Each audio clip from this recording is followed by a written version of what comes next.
I think the refs had a lot to do with that. It was a build-up for a couple of years now of them just not protecting, the star player of the WNBA. And so at the end of the day, I'm going to protect my teammates. That's what I do. And I'm a team player, so it's all good. The spark has been lit, and Sophie Cunningham is at the center of it. The outcry for justice on Caitlin Clark's behalf has reached deafening levels, and now the unthinkable is unfolding: legal action against referees who've repeatedly failed to protect the WNBA's biggest star. This is no longer just basketball.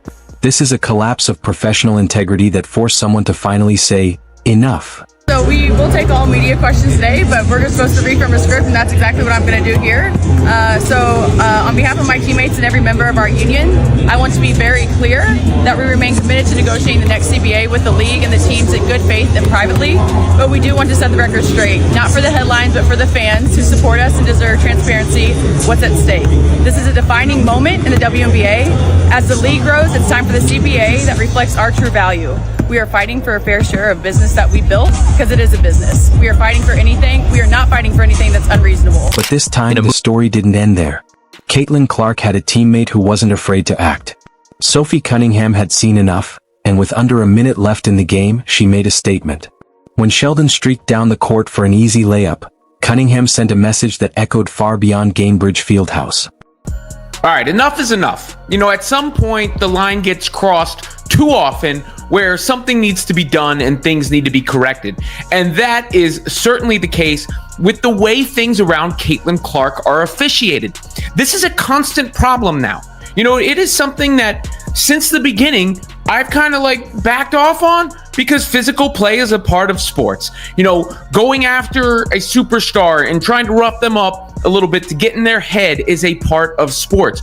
But when it crosses the line, the referees need to do their jobs. They need to do their jobs, blow the whistle, and officiate properly. Hand out flagrants, kick people out of games, nip it in the bud. What followed was unprecedented in WNBA history. Within a single day, Sophie Cunningham's TikTok following skyrocketed from under 400K to over 1.2 million. Instagram? Up another 700K. Fans weren't just supporting her, they were celebrating her, nicknaming her the Enforcer, and buying out every Cunningham jersey in sight. This wasn't simple virality. This was a cultural flashpoint, proof that fans were starving for someone to finally stand up for Caitlin Clark. When Cunningham spoke to the media, her blunt honesty cut through the usual PR noise like a blade. Caitlin Clark got destroyed. Her girl Sophie came to her defense, and this was the most beast mode thing that I've seen a woman do in WNBA history. Now watch this, what they did to Caitlin Clark, and then we're going to play the clip of Sophie Cunningham. Roll the clip. Is that displacement? I think it is. Oh, and Marina Mabry's going to get ejected. If the officials saw that, Marina Mabry is going to get ejected. Well, they're going to go and look at it. Look at Mabry. She's got a scar on one side, a scratch on one side of her face, a scratch on the other side. It's not from the game today. I asked her about it. She's always in the mix. There's a lot of contact here. Here's why her legal action is groundbreaking. It's not about one game. Cunningham is calling out years of referee negligence that left Caitlin Clark exposed. The irony? Clark isn't just another player, she's the league's lifeline. Fever games with Clark now average 15,000 fans, more than double the WNBA norm. On the road, she spikes attendance by 87%, accounting for a staggering 33.5% of the league's total turnout. Opponents like the Storm, Sparks, and Mystics saw their attendance double when she came to town. Yet despite those numbers, officials continue letting her take hit after hit. This isn't competition, it's targeted harassment, plain and simple. In fact, she gets a technical foul after getting poked in the eye and then shoved to the floor, and Marina Mabry doesn't even get thrown out of the game. It's basically open season on Caitlin Clark, and the special whistle that she supposedly gets goes in the other direction. Flagrantly so. They gotta put it to an end. She's the most valuable player in the league in the most literal sense. And somehow she gets the opposite of superstar treatment. And that's what you saw with the Connecticut Sun and Indiana Fever. The Fever won the game. Of course they won the game. Of course they won the game. They're better. In a move rocking the sports world, Sophie Cunningham has reportedly taken the extraordinary step of filing legal action against WNBA referees. Her charge? A pattern of neglect, turning a blind eye while Caitlin Clark endured targeted harassment. This isn't about one bad call. It's about years of officials refusing to protect the league's most valuable player. All ain't really tapped in. Cause Sophie Cunningham been crashed out. She been popping it like overly. They've been saying she wasn't all the air. And I know this, y'all. I ain't gonna lie. Y'all lucky she wasn't in the game when it happened. Y'all lucky she wasn't in the game, because Marina Mabry would have got the pause for real. I ain't gonna lie. The girl, I don't even know the little girl that got in the clinch. I ain't gonna lie, she did her dirty. I was just waiting for the knees. I was waiting for the high knees. Cause they said she was a black belt. I didn't know she was a black belt, but I know she was a popper. I know she was with all the smoke. She ain't never dunking no smoke ever. First, JC Sheldon raked Clark in the eye. Then Marina Mabry shoved her to the floor before she could even recover. And somehow in the chaos, Clark ended up with a technical foul for unsportsmanlike conduct. Imagine that, the victim punished while her aggressors walked away nearly untouched. Are we even surprised about this?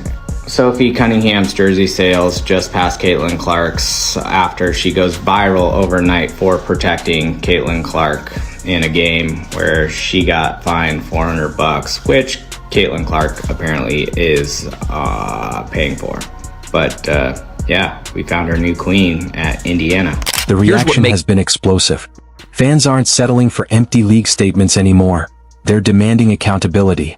Social media flooded with praise for Cunningham, branding her a hero, and hashtags backing her defense of Clark went viral within hours. Kevin Garnett applauded her toughness. Chris Evert called Clark the best thing to happen to women's basketball. The message is crystal clear. Fans are done with referee excuses. They want consequences, they want protection for Clark, and thanks to Cunningham's lawsuit, they may finally get both. So we're 25 days away from All-Star, just under 4 weeks. That's the clock is ticking. We came out here and play most of every night in front of these fans. We will continue to do that, but the current system is unsustainable for us, and that means it's unsustainable for the business that we have created.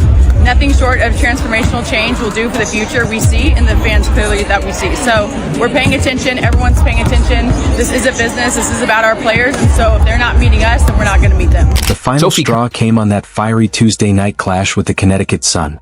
Once again, Caitlin Clark was treated like a punching bag on the court while the referees stood frozen. It was yet another ugly chapter in an already growing saga. You should have had the second jersey WNBA I bought. I did not know that you were so proficient in holding the back of a girl's head while talking shit to her. She defended Caitlin Clark from that flagrant foul, which they didn't call flagrant for some reason last night. And she had her titled up. And then the rest of the Don Imus crew came up and tried to, separate it and whatever. But let me just tell y'all this. Sophie Cunningham, thank you for defending Caitlin Clark. Somebody in the WNBA has to protect the brand, and it's not going to be the EBT members. So thank you for protecting the greatest female basketball player of all time. I was unfamiliar with your work. I've seen the walk-in videos. I've seen all the other stuff. I didn't know you had hands.